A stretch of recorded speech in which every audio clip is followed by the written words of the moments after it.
Praise the lord. యేసునామమే జయము. మన రక్షకుడు, మన విమోచకుడైన యేసుక్రీస్తు అతి పరిశుద్ధమైన నామంలో అందరికీ వందనాలు. చిన్న ప్రార్థన ద్వారా రాత్రికాల వాక్య భాగం ధ్యానించుకుందాము.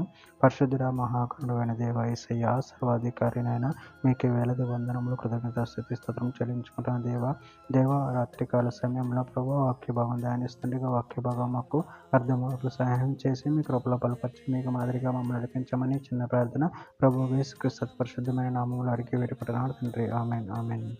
యెషయా గ్రంథం 52వ అధ్యాయం 13వ వచనము. ఆలకించుడే, నా సేవకుడు వివేకముగా ప్రవర్తించును, అతడు హెచ్చింపబడి ప్రసిద్ధుడే మహాగణుడుగా ఎంచబడును. ఆమెన్. దేవుని వాక్య భాగం దీవించును గాక.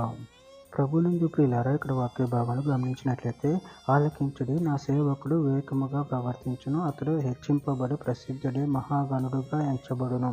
అదేవిధంగా వాక్య భాగాలు గమనించినట్లయితే యెషయా గ్రంథం 11వ అధ్యాయం 2-3 వచనాలు, యెహోవా ఆత్మ జ్ఞాన వివేకములకు ఆధారమగు ఆత్మ, ఆలోచన బలములకు ఆధారమగు ఆత్మ, తెలివిని యెహోవా ఎడల భయభక్తులను పుట్టించు ఆత్మ అతని మీద నిలుచును. యెహోవా భయము అతనికి ఇంపైన సువాసనగా ఉండును. యెషయా గ్రంథం 53వ అధ్యాయం 11వ వచనం, అతడు తనకు కలిగిన వేదన చూచి తృప్తి నొందును. నీతిమంతుడైన నా సేవకుడు జనుల దోషమును భరించి ననుకున్న అనుభవ జ్ఞానం చేత అనేకులను నిర్దోషులుగా చేయును.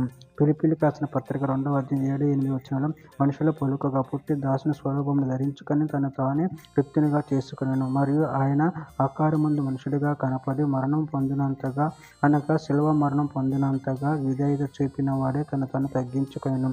ఇర్మీయా గ్రంథం 23వ అధ్యాయం 5వ వచనం, యెహోవా ఇలాగు ఆజ్ఞ ఇచ్చుచున్నాడు, రాబో దినములలో నేను దావీదునకు నీతి చిగురును పుట్టించెదను, అతడు రాజ్య పరిపాలన చేయును, అతడు వివేకముగా నడుచుకొనుచు కార్యము జరిగించును, భూమి మీద నీతి న్యాయమును జరిగించును.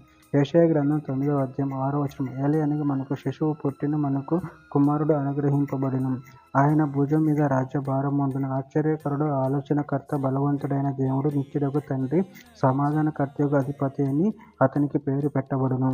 చివరిగా ఒక మాట, కొలస్సీయులకు రాసిన పత్రిక 1వ అధ్యాయం 18వ వచనం, సంగమాను శరీరమునకు ఆయనే శిరస్సు, ఆయనకు అన్నిటిలో ప్రాముఖ్యం కలుగు నిమిత్తము ఆయన ఆది అయ్యుండి మృతులలో నుండి లేచుటలో ఆది సంభూతుడాయును. ఆమె. దేవుని వాక్య భాగం దీవించిన గాక. చిన్న ప్రార్థన చేసుకుందాము.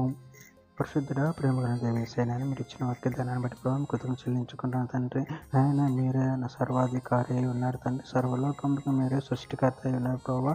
అందరిని బట్టి ప్రభావం కృతజ్ఞతలు చెల్లించుకుని మీ అందరి మీ భయభక్తులు కలిగి నిన్ను మహిమపరిచేవారు శక్తిని అనుగ్రహించమని చిన్న ప్రార్థన స్నామం అడిగి పెట్టుకుంటున్నాను తండ్రి. ఆమెన్.